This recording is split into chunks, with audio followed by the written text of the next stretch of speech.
Hello, everyone, and welcome to the Green Line Transformation Community Meeting. We're going to wait a few extra minutes for people to join, and we'll get started soon. Thanks very much for your patience, and we appreciate you joining us.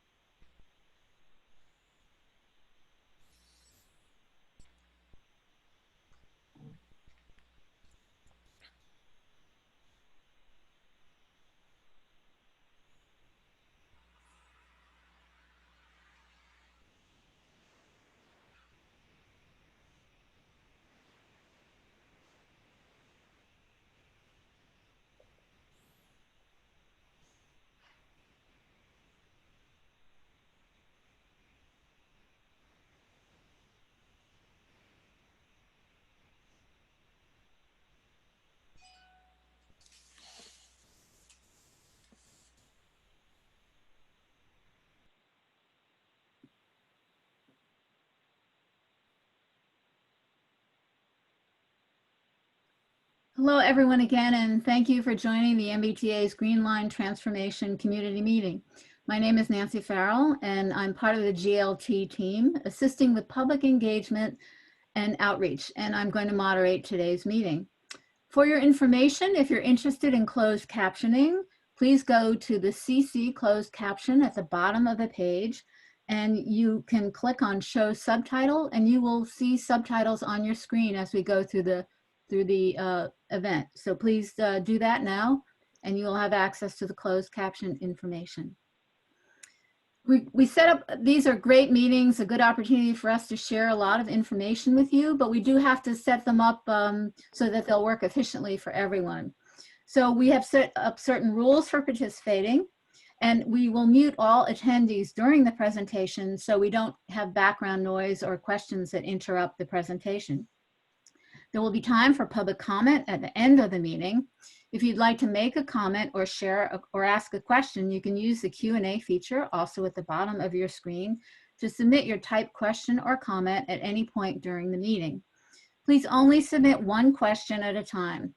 People who wish to share a question or comment verbally at the end of the presentation, you can press the raise hand button. And for those joining on the phone, you can raise your hand by pressing *9. Again, *9. We put ourselves there so I can see. Ask you to wait to raise your hand until the public comment portion of the meeting begins. When we recognize your name, you'll be unmuted and you may be able to speak. We do ask you to make your comment or question brief, since we won't try to get to as many people as possible. Your video won't be enabled, just your microphone. After you share your comment, we'll lower your hand and you'll be returned to the muted state. And if we run out of time to answer questions, you may email us at glt@mbta.com and we'll respond in writing to your comment or question. Okay, with that said, we'll get going. Emily, you can click me through. Great, we like to start every MBTA public meeting with a safety moment. And together, we're all together when it comes to keeping each other safe from the coronavirus. Keep doing your part, please, we hope, by wearing face coverings, maintaining social distancing, and avoiding large gatherings in accord with the latest guidelines and directives for the Commonwealth's phased reopening plan. We'd like to keep everyone healthy and safe. And now I have the pleasure of introducing Angel Pena. Angel's the chief of the Green Line Transformation for GLT, and he's going to introduce the program and the C branch work to you for the next few minutes. Angel? Well, thank you to everyone joining us this evening to learn about the upcoming work on the C branch. We know you're eager to hear the details of where and when this upcoming work on the C branch will be carried out, what the alternate service provided by the MBTA will look like, and how this work will benefit the riders and communities we serve. We have a lot of information to share, and we'll take you through a presentation that will hopefully answer your questions. But as Nancy said, there will be a time for Q&A at the end, and we'll always welcome questions and feedback through the gltmbta.com email. This 28-day project of the C branch was first announced in February as part of the MBTA's Building a Better T. Since then, we have worked hard over the past several months to ensure that this work can be completed while maintaining safety precautions for COVID-19, ensuring that our essential workers have access to transit, and supporting the communities we serve as they proceed with phased reopening. We take a moment to acknowledge also and thank all essential workers, including T personnel, who have been on the front lines of the pandemic to keep essential services like public transit going.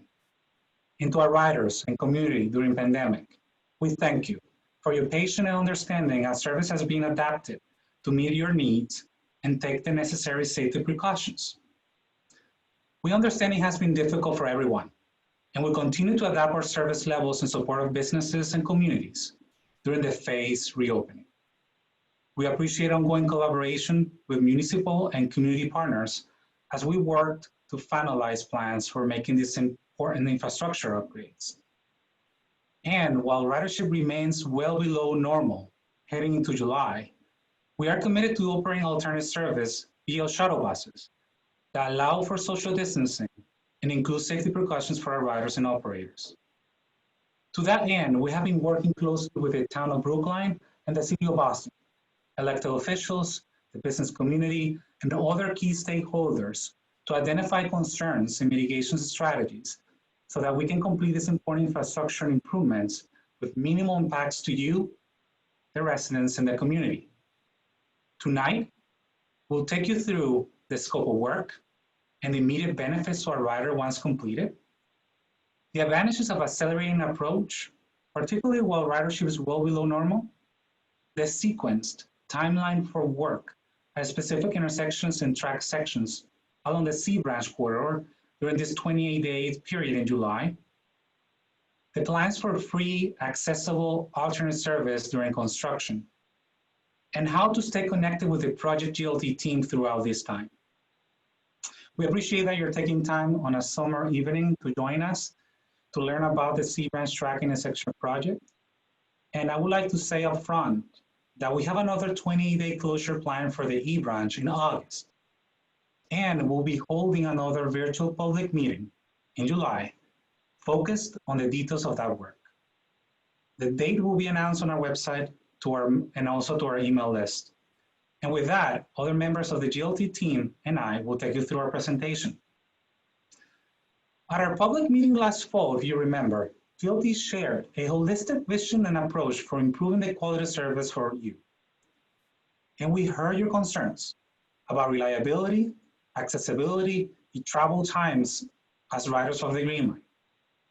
We share how the Green Line Transformation Program strategy is a holistic approach to improving the quality of service of the Green Line, and how we will do that by increasing capacity of the line, enhancing accessibility through fleet modernization, infrastructure and facility upgrades, and the integration of the state-of-the-art technology. This transformative effort is underway as we make infrastructure upgrades now that will support a new, unified, and accessible fleet of supercars. Each GLT project targets 5 quality of service dimensions, okay, from the customer's point of view. And these dimensions are safety, capacity, reliability, access, and experience. Safety means that we will address outdated signals and track passive service life. Capacity means we will improve headways, frequency, and size of fleet. Reliability means fewer unplanned service disruptions. Access for riders all the Green Line stops, and experience for a rider's entire journey. The implementation of the GLT program over the next 15 years will provide improvements across each of those areas that I just mentioned, resulting in a quality service that you both want and deserve. This holistic approach, like I mentioned before, means that we will provide transparent information on construction schedules, anticipated impacts, and progress updates to you. We know that the quality of service today is less than ideal. But the good news is that now you count with a dedicated team that have a plan to get the Green Line where it needs to be so that you can rely on the Green Line to get you where you need to go. At the core of everything we do is safety. Safety for our riders who rely on our service, and safety in the communities we serve, and safety of our employees who operate, maintain, and improve the system. I gotta tell you, the past several months have required that we have to take additional safety precautions and all that what we do to respond to the public health crisis of the pandemic. Let me share some of those measures that we in place I have included so far.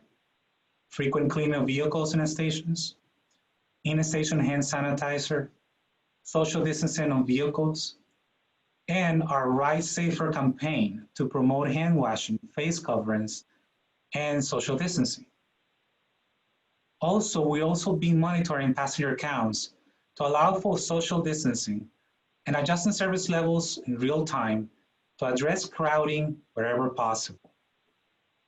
Shuttle buses will be limited to 20 riders, and we will monitor ridership to adjust frequency and allow for social distancing. And more of this, you can find it on our webpage at mbta.com/coronavirus. Without a doubt, 2020 has brought unprecedented challenges to the MBTA's plan for accelerating investments, as it has to the entire Commonwealth. This summer, we will continue to see a phased reopening approach, but we also know that we're able to complete this planned work on the C branch while ridership is well below normal. We'll also begin work this summer on the C branch with the benefit of our experience for completing accelerated intersections upgrades on the C branch in 2019, and other acceleration work across the MBTA system this spring. As you may recall, this approach started in 2019 with Governor Baker's announcement on the acceleration of certain capital investments to bring results to our riders sooner. We have heard our customers that the pace of improvements needs to be faster. So in 2019, on the Green Line, we completed a total of 30 intersections upgrades on the B and C branches, adding 10 more than originally planned and condensing the timeline by 5 months. We also replaced more than 8,000 feet of track. In addition, we overhauled the Type 7 vehicles, deployed the first Type 9s, and conducted a pilot program for the e-ink station signers. While we make significant progress in 2019, this slide summarizes the remaining work to be done to renew the track across the Green Line for improved reliability and safety. In 2020, though, we will multiply the 2019 effort by a factor of 5 to get our riders to the quality of service they want and deserve much sooner than traditional methods will allow. Planned work for 2020 is another 11 miles or 20% of the Green Line. And the remaining work will be 16.7 miles or 36%, which is already, the design is underway and will be completed as part of the Green Line transformation. Let me tell you something. Track renewal is fundamental to the Green Line transformation benefits because improved safety, better reliability, removal of slow zones, accommodate also for the future of the fleet of the supercars.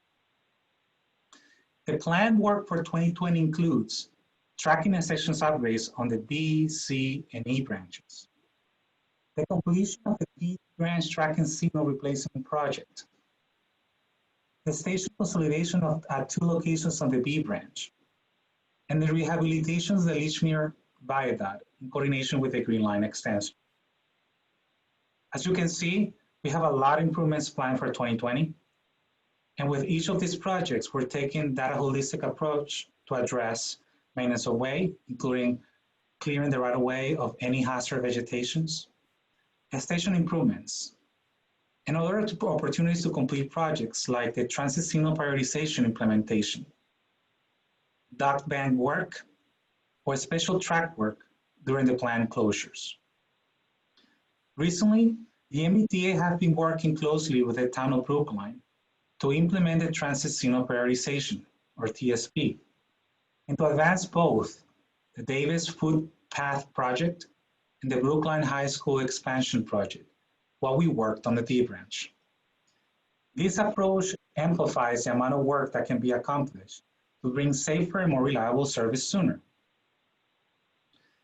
The always obvious questions that becomes, and we always get, is why haven't been able to accomplish this level of results under traditional methods? Well, the issue is getting access to the tracks. And when we are scheduled to serve our riders, 20 out of the 24 hours, that's a reality. How we can provide these improvements while providing the same level of service to our riders. As you may know, the MBTA has typically constructed similar work by utilizing night and weekend shifts. However, this strategy requires the construction crews to allow enough time at the beginning and end of each construction shift to de-energize, re-energize, and test the systems necessary for regular train service.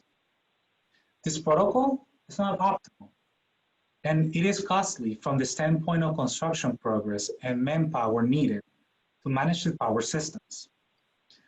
After much analysis and in consideration of customer feedback to make service improvements sooner, the MBTA is taking a new approach that accelerates construction by leveraging a complete shutdown of the affected branch and giving the construction contractor a sufficient window to complete the work without repetitive mobilizations. While this approach provides for very efficient construction, it also has the effect of temporarily removing train service that is vital to thousands of daily riders along the C branch. Night access is limited to 2 through 3 hours of productive work, making it impossible to undertake complex work. Early access, for example, with shuttles, starting at 9 p.m. only incrementally increases the work window. Even weekend diversions only provide a window about 48 hours to complete the work from setup to breakdown while service is diverted. The primary issue then becomes that we cannot undertake large-scale track rehab or major system work within just a weekend. However, if we shut down the service for weekdays and weekends, we can maximize efficiency and leverage full access to the tracks to do multiple types of work at the same time, amplifying the results achieved during the work window. Our system needs major work done in almost every line, and we face competing demands to deliver service to our riders and to improve the quality of that service so our riders can get a safer and more reliable transit experience. This solution requires the MBTA to take an essentially new approach in which we employ continuous weekday and weekend closures to expedite the pace of improvement that you deserve. In doing so, we can accomplish in 28 days a scope of work that will have taken a year's worth of weekend diversions. A year's worth of weekend diversions in early nights. We can do that in 28 days. I would now like to turn the presentation over to Benjamin Friesen. He's our Senior Director for GLT, to talk about the C branch track intersection upgrades that we're planning to do from July 5th through August 1st. Ben? Thanks, Angel. The work on the C branch is scheduled for 28 days from the evening of July 5th through August 1st. This is the time of year when ridership is typically at its lowest, and we anticipate that ridership this summer will remain below normal as we proceed with a phased reopening from COVID-19 restrictions. As Angel explained, in these 28 days, we will accomplish work that would have taken a year if completed using nights and weekend work only. By condensing the construction timeline, we will deliver improved service much sooner to riders and minimize the duration of construction impacts. Next slide, please. The work on the C branch this summer includes removing and replacing rail, ties, and ballast to a depth of about 2 feet. It also includes upgrades at 7 intersections crossed by the tracks along the corridor, plus 4 individual pedestrian crossings that are separated from roadway intersections. This map shows the locations and track segments of that work. So moving in general from left to right on this map, first we have the Cleveland Circle segment, which includes the reconstruction of intersections at Air Road and Strathmore Road, along with the pedestrian crossing at Cleveland Circle. Further inbound, the Dean Road intersection is a standalone location with no proposed work on either side of the intersection. Further down, we have two pedestrian crossings that will be rebuilt at Tappan Street Station. And the biggest part of the project essentially is going to be 4 intersections being rebuilt in the span of 1,200 feet around Coolidge Corner. And finally, track will be rebuilt within St. Mary's Station and into the portal area. The Carlton Street intersection, which was rebuilt in 2019, will be used for construction access into the station area and portal track. This chart shows the work plan. As you can see, the work is generally sequenced to move from east to west, beginning at St. Mary's and extending out to Cleveland Circle. The work at Coolidge Corner has been split into 2 parts to best manage the traffic as we've discussed before. In order to contain the Harvard Street intersection work to an extended weekend, that effort is scheduled to start on July 24th. So in general, we're going St. Mary's, Coolidge Corner, Cleveland Circle, and then back to Coolidge Corner to finish out. Next slide, please. Over the past several months, we have worked closely with the Town of Brookline, City of Boston, the business community, Council on Aging, and Disability Commissions to refine our traffic management and alternate service plan so we can minimize the overall impact and inconvenience of this project for riders of the Green Line, as well as for pedestrians, bicyclists, drivers, residents, and businesses along Beacon Street. After the 28-day closure, riders will benefit from improved reliability, better access to stations, and improved travel times, ultimately saving a minimum of 30 seconds in both directions. If track conditions are not addressed, the speed restrictions that are currently in place would have continued to worsen over time. Improving service for our customers is at the core of all that we do. We understand this work may be inconvenient, and we want to take every action in our power to minimize disruption. To that end, we will provide riders with robust alternative service via shuttle buses for the 28 days of construction.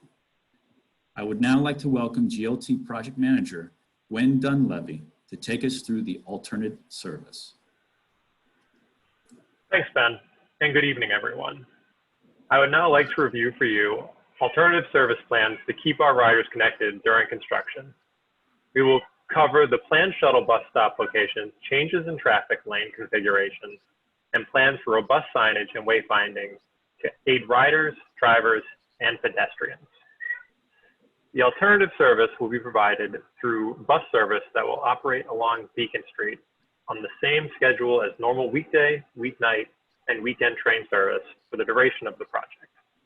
The MBTA has contracted with Yankee Bus to provide this service on weekdays. They will use a combination of accessible coach buses with lifts and low-floor MBTA style buses to accommodate all riders. All operators are trained to assist riders as needed, and all lifts will have straps. On weekends, MBTA buses will operate and are fully accessible. Alternate service will begin at 8:45 p.m. on Sunday, July 5th, and continue through Saturday, August 1st. Regular Green Line service will be restored for start of service on Sunday, August 2nd. Our plan calls for the placement of bus stops at all but 2 of the locations where the Green Line stops today. Shuttles will not stop at Brandon Hall and at Kent Street in order to streamline the shuttle service and reduce travel times. Signage will be in place directing riders to the nearby stations. Riders at Brandon Hall can self-divert to either the Fairbanks or Summit Street stations, and riders at Kent Street Station can proceed to either St. Paul Street or Hawes Street.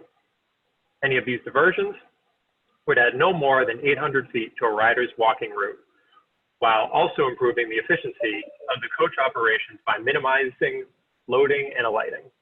The MBTA will employ signage at all of the affected stations advising customers where they can board a shuttle bus, and customer service representatives will be available to offer assistance. We have also worked with Blue Bikes to request 4 temporary stations with bikes along Beacon Street for the duration of construction in July. Whenever possible, we encourage riders traveling only a few stops to utilize the bikes as an alternate mode of travel to help with social distancing on the shuttles. We will work with Blue Bikes to monitor usage and ensure an adequate supply of bikes. Additional bike stations will be installed beginning later this week.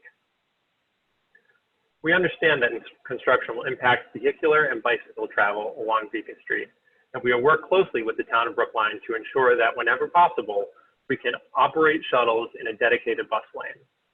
Along Beacon Street, if there is already a dedicated bike lane, that will be maintained during construction.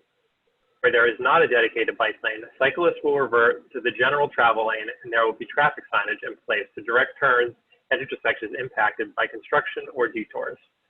Next, Mark Shaman, design lead for GLT, will talk about the traffic patterns along the Beacon Street corridor during construction. Good evening, everybody.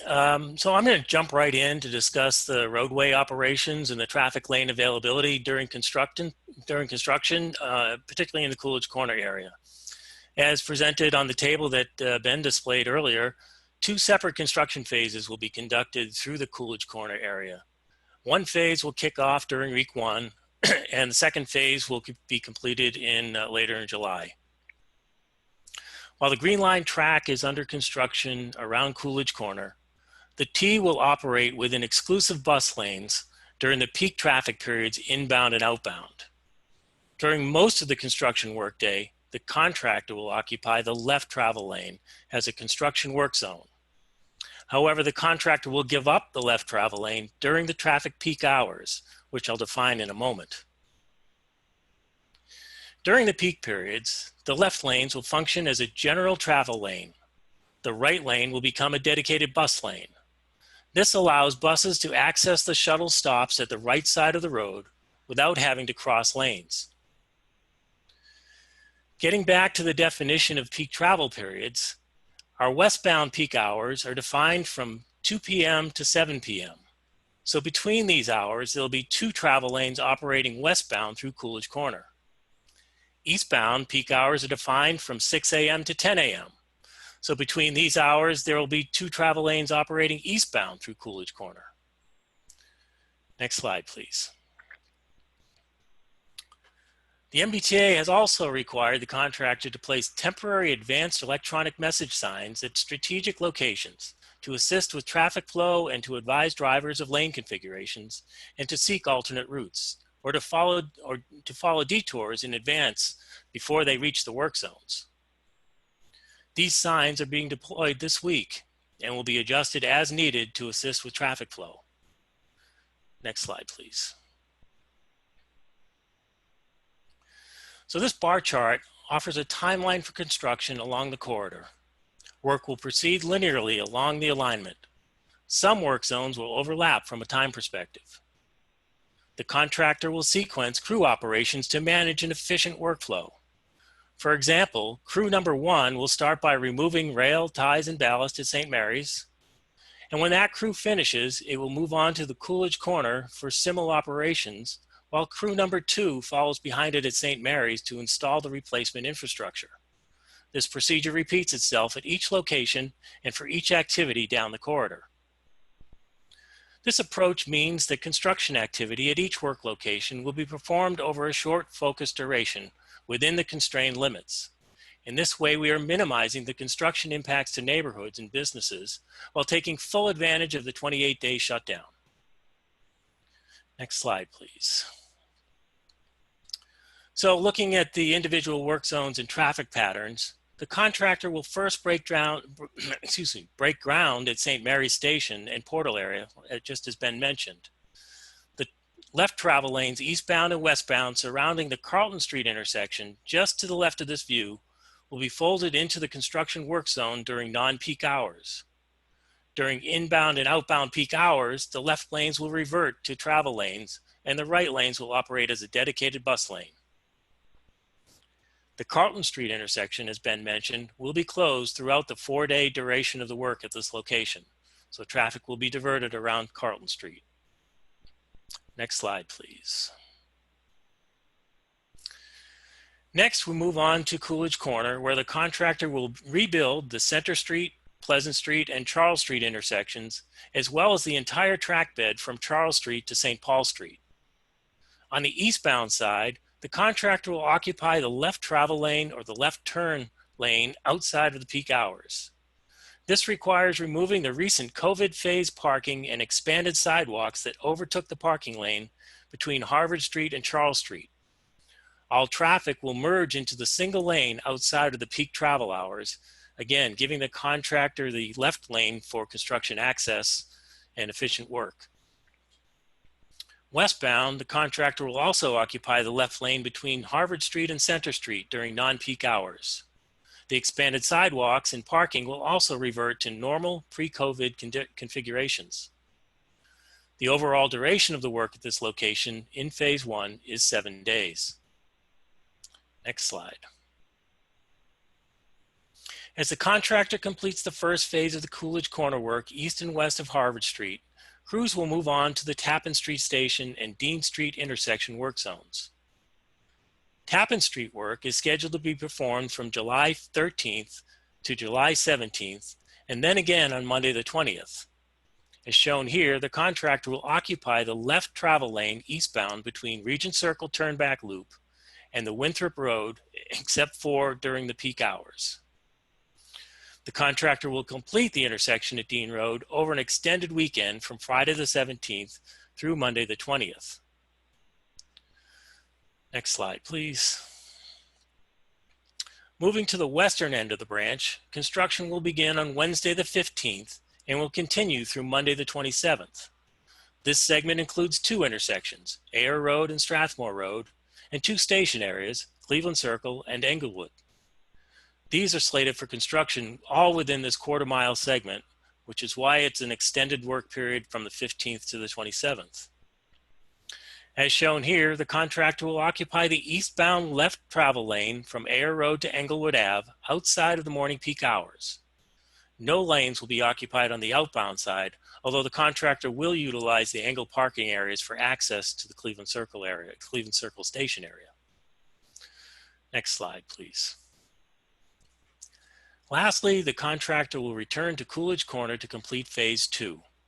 The Harvard Street intersection will be accelerated over an extended weekend, July 24th to July 27th. This plan requires the left eastbound lane and the left westbound lane for work zone occupancy outside of the peak weekday travel periods. This will impact the COVID expanded sidewalks as well, though to a lesser extent than the first phase of construction around Coolidge Corner. 2 through lanes, including a dedicated bus lane, will be maintained during the respective eastbound and westbound peak traffic periods. Now Gwen will share details for staying connected during construction. Thanks, Mark. We've shared a lot of information tonight, and we always welcome questions at any time through glt@mbta.com. If you haven't already, we encourage you to sign up for alerts and follow us on social media to get the latest updates and information during construction. We will share our progress and want to hear from you if you have any questions or concerns. We understand that 24/7 construction periods bring inconvenience to riders and neighbors of the Green Line. We will do everything in our power to mitigate the noise and are taking this new approach to give full access to the tracks in order to minimize the duration of construction. We have also required the contractor to take steps to minimize noise.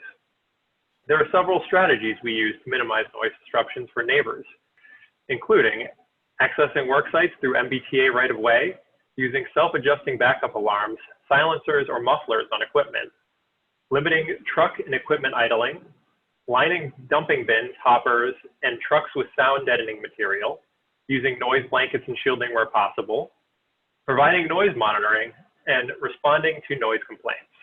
We have a noise hotline set up for any issues that arise, and all calls will be responded to.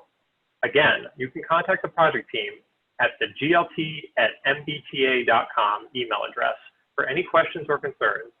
Anhil, any closing remarks? Sure. Thanks, Gwen. And thank you to everyone who has joined us tonight. But before we get to questions, I want to revisit the importance of the work we're doing this summer. Riders on the C branch will benefit immediately from improved reliability, safety, and travel times.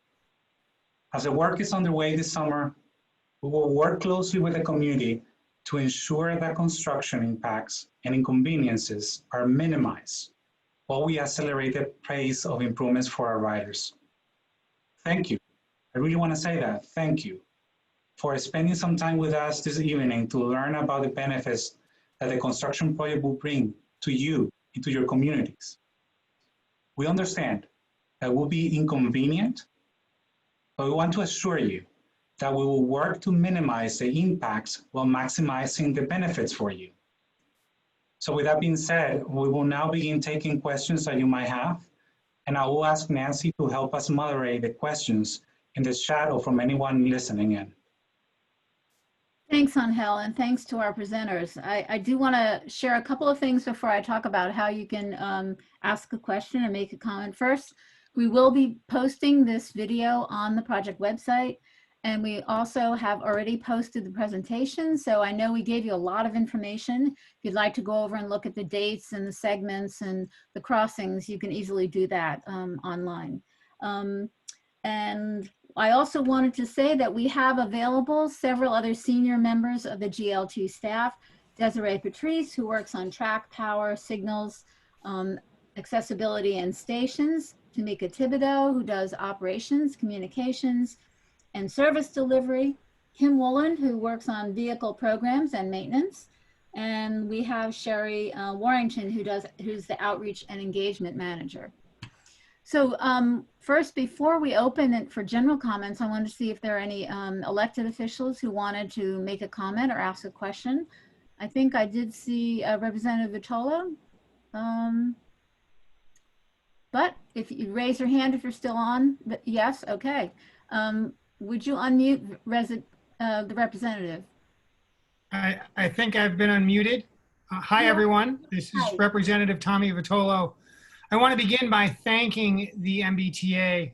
For those who don't know, there's taken a lot of planning to get to where we are, and the MBTA team has been incredibly responsive to myself, to the town of Brookline, including the transportation administrator and the transportation board, and to residents. And the proposal that you see before you today takes into account a long list of those requests and questions that were asked.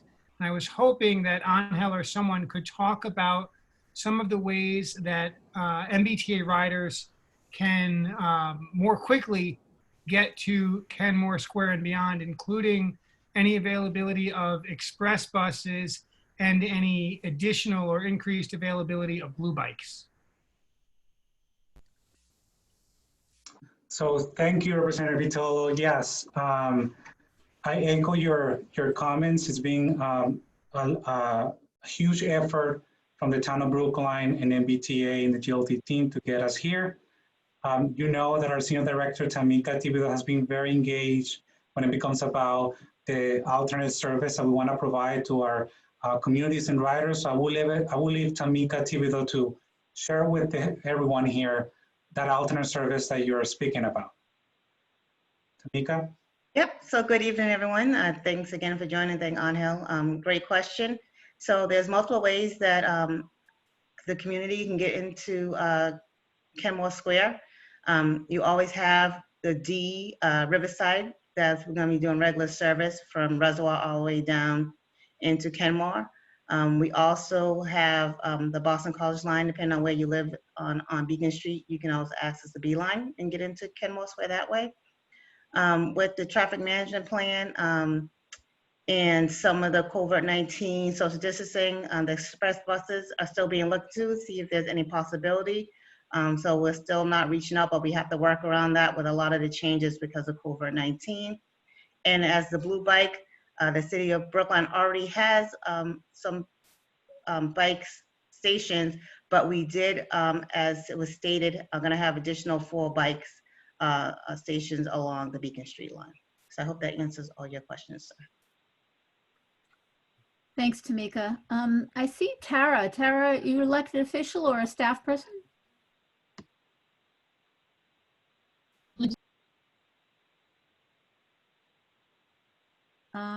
May have to unmute Reagan so we can. Hi, Tara. I just unmuted you.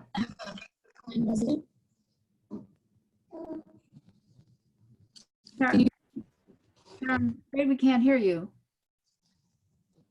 I've been unmuted. Can you hear me? Oh, yes. So I'm not an elected official. I'm a Brookline resident. All right, we were asking for elected officials. I don't see any more raise their hands at this point, so we'll take a question from you. Thank you. Thanks. I'm wondering. I live along the train yard at Cleveland Circle Station, and I'm wondering what will happen to all the Z-Line trains that will not be in use for a month. And I ask because with the construction on the D-Line, even when there are entire weekends where trains were not in use, they still stayed on, and the noise from the HVAC systems on the trains is deafening in this neighborhood, and I just want to be sure that these trains aren't going to be adding to that. Oh, okay, thank you. And I think, Tamika, I think that's probably a question for you. So yes, so even though that the C branch is closed from Cleveland Circle to Kenmore, that line, that garage also utilizes the Boston College line. And also the Riverside line. So we utilize those cars there. So, and also Kim can speak a little bit more on this, but we also have a maintenance facility at Cleveland Circle. So we still have to do maintenance on those vehicles. And we have a lot of campaigns that we're doing that to make sure that when the service is up and running in 28 days, those vehicles are good for service. Yes, thank you, Tamika. Tara, that's a very good question. We do get some complaints about the noise of the trains. We were up, that one of the benefits about the downtime of the D branch shutdown, we ramped up a lot of campaigns for maintenance that normally take cars out of service. So we worked with vehicle maintenance to get some of these campaigns done that are usually fall or winter campaigns, or even getting caught up on some lagging maintenance. So we did actually have those cars being shifted in and out of the house you may not have seen, or we'll have repairers go out into the yard and make the repairs there. So we apologize for that. Thank you for bringing it to our attention. Please keep in mind the noise pollution laws. I have to believe that you are above the noise pollution level with the way the trains idle, especially overnight and on weekends. We can look into it for you.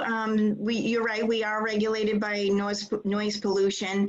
One of the things is, though, if we do shut down a train overnight, especially in the summer months, when they go out for service in the morning, we get complaints that they're not air conditioned. So sometimes we like to get them fired up before they go out in service. So it's kind of a fine line, but we'll certainly reach out to the yard and check on that for you. All right, thank you, Tara. Thanks for your question. We appreciate it. Thanks, Tamika and Kimberly. I think, Reagan, we're going to go to some of the Q&A that we received. Sure, Nancy. So we did have a question from Heather, who asked about why we don't do mailings to everyone who lives along the Green Line right-of-way in advance about the disruptions, and if mailings aren't possible, posting notices at the buildings. So that's a question I'm going to try to answer. A really good question. One of the things we've discovered is that when we mail notices to buildings, they often actually don't go to the residents, they go to owners, especially if there are a lot of rental units in a building. So that's been a problem in the past. And right now, it's really not advisable for us to be going door to door to post notices during the coronavirus at each building. And frankly, a lot of buildings don't even like notices posted. So what we are doing is working with business and community groups to share all of the information about the project. We also have a very robust email system with a few thousand people on it. We'd really encourage you, if you're not signed up now, to sign up for that. And you can also use MBTA alerts. We're going to be sending out press releases And if you check the local papers, the tab and others, you'll be able to, oh, they're usually pretty willing to post this kind of information for the community. If you have other suggestions for us, or if you're having problem getting information, please use the MBTA email that we posted. I don't, let's see, it's on our website, but we encourage you to send us a question and we will answer in writing. If you can also use the phone line to call us and leave us a message if you don't prefer not to use a computer, and we will be happy to answer that way as well. What else, Reagan? Certainly. So we do have another question from, or a suggestion from Sarah, who would like to encourage the team to work with the town of Brookline to reposition or relocate the pedestrian signal that's being blocked by a large tree. It's located at the south side of Beacon Street and Carlton Street. The suggestion comes especially if this would be used as an alternate ped crossing during the St. Mary Street station shutdown. That sounds like a good suggestion. I'm sure we can talk to the town about it. I don't know if anyone on our team wants to answer anything else specifically. Nope, we'll definitely, we will bring it to the town. We're talking to the town of Brookline quite frequently, obviously during preparation for the acceleration. So we will definitely bring it to them. Thank you, Sarah. Actually, I'm seeing a thank you. Reagan, which is thanking us for, from Jacob Wessel, thanking us for condensing this work in an expedited timeline given the reduced summer pandemic ridership. Great work. Will there be similar information placed online soon about the E-line work to take place in August, and when will this info be made public? Very good question. We are working now to set up a date in July to talk further about, to talk in detail about the E-line as we have tonight. We'll be putting it on our website, sharing it in our emails, and getting it out to community, neighborhood groups, and elected officials along the E-line. So it shouldn't be very long before we can make that information public. Thanks for the question.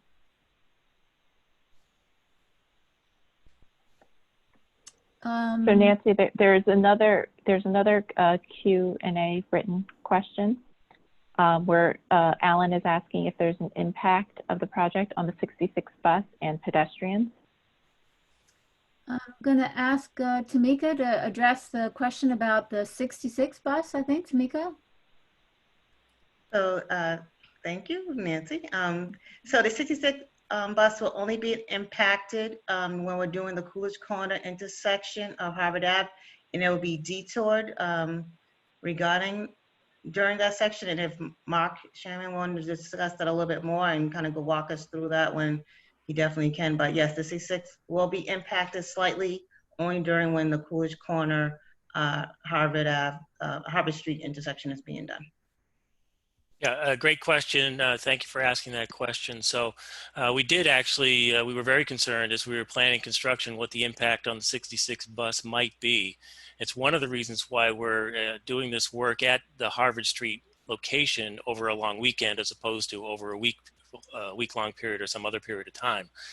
The considerations that we've given for the 66 bus are that if you're coming from the north, that is heading southward to towards the LMA or wherever you might be going on 66, you'll be forced to take a right-hand turn on Beacon Street, but we're also setting it up so that there's a police officer at the Center Street intersection, so it allows the bus to make a left-hand turn and then another left-hand turn to get back down onto Harvard Street.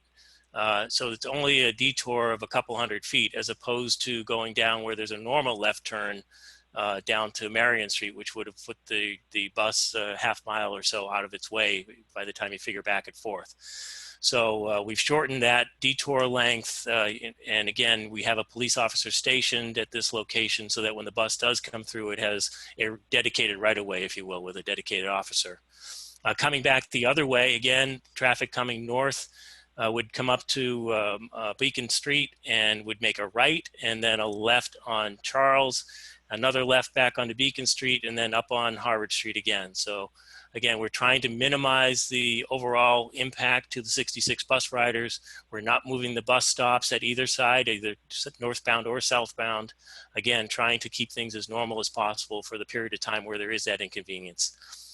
Likewise, for pedestrians, by breaking up the work zones through Coolidge Corner, we actually minimize the amount of distance that anybody has to walk to cross Coolidge Corner. Either Harvard Street is going to be open or the streets on either side of Harvard Street will be open. So again, minimizing the impacts to pedestrians during this time. Thanks very much, Mark and Tamika. I think we have a hand raised, Peter Kamaru, and let's see, Emily, if you will unmute Peter.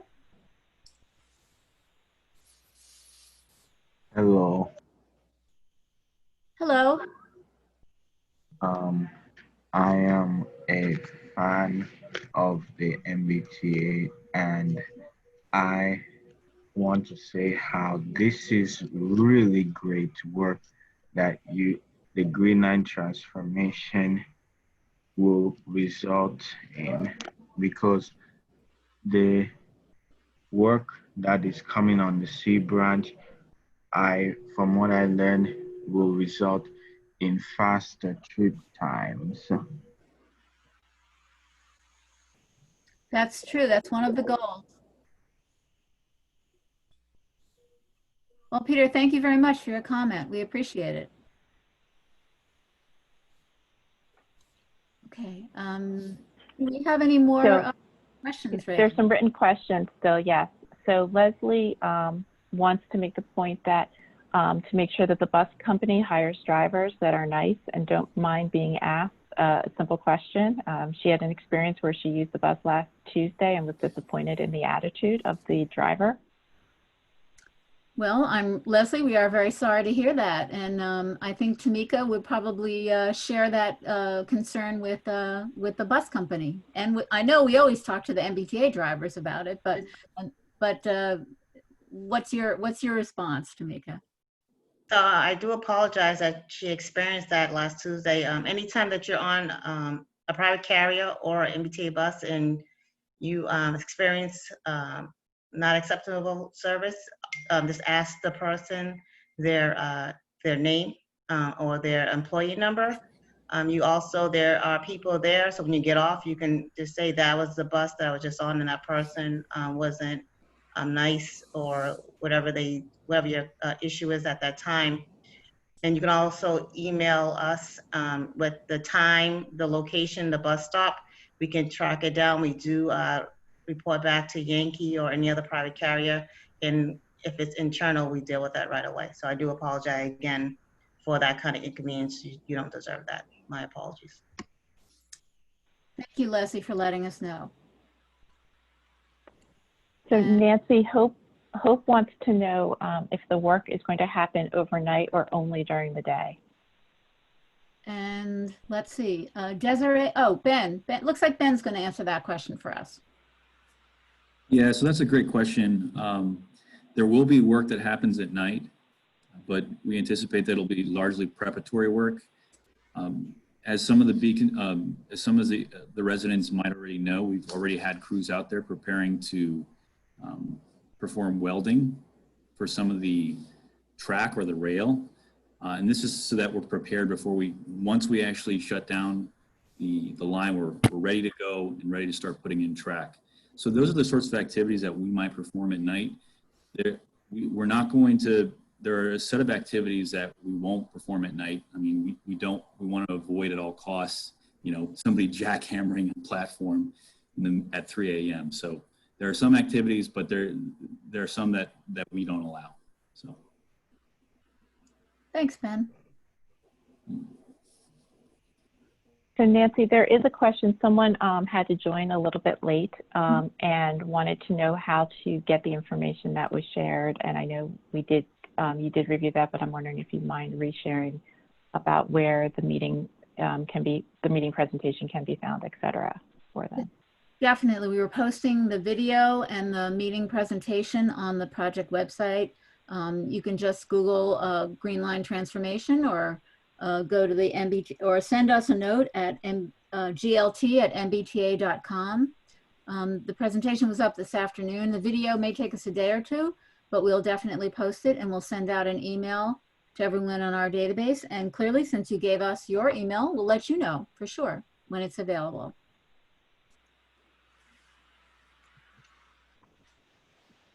Anything else, Reagan? I think that was the last question that we had. I don't know if anyone else has others.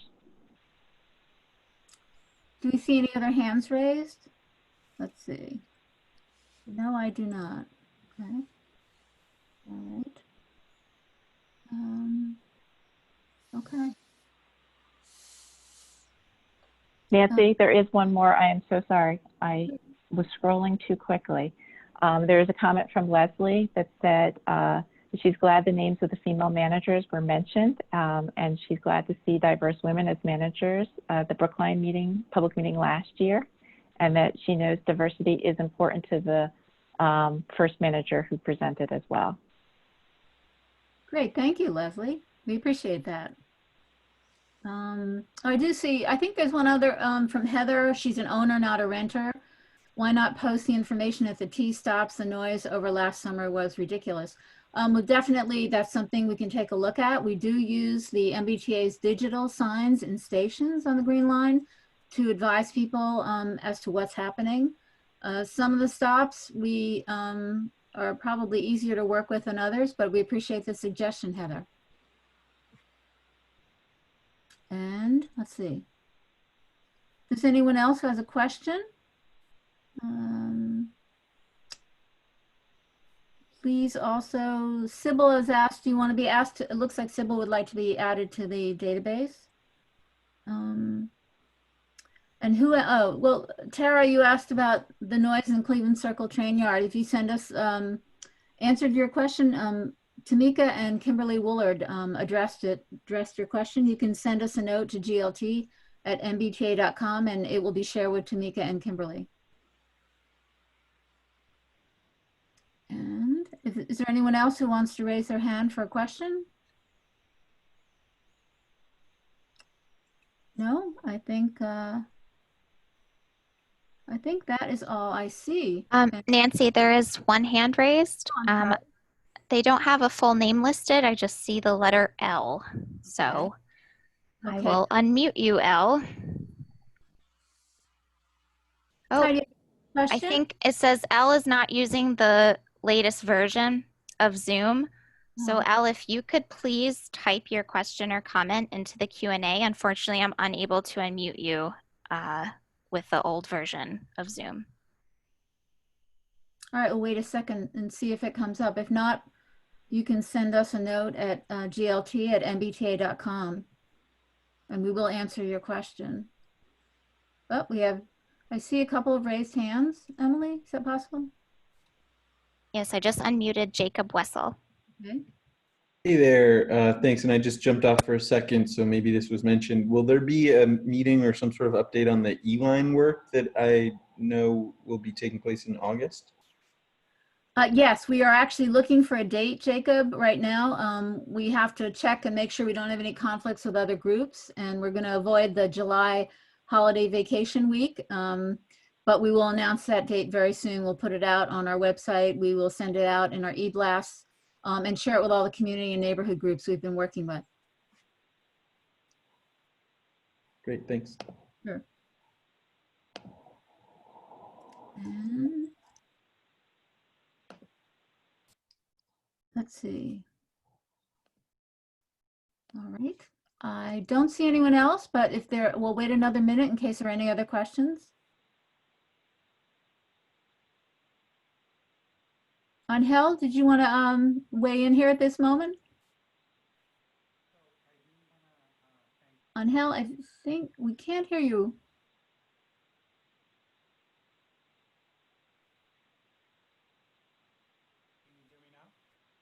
Speak up a little bit. You're very quiet, unfortunately. Your volume's low.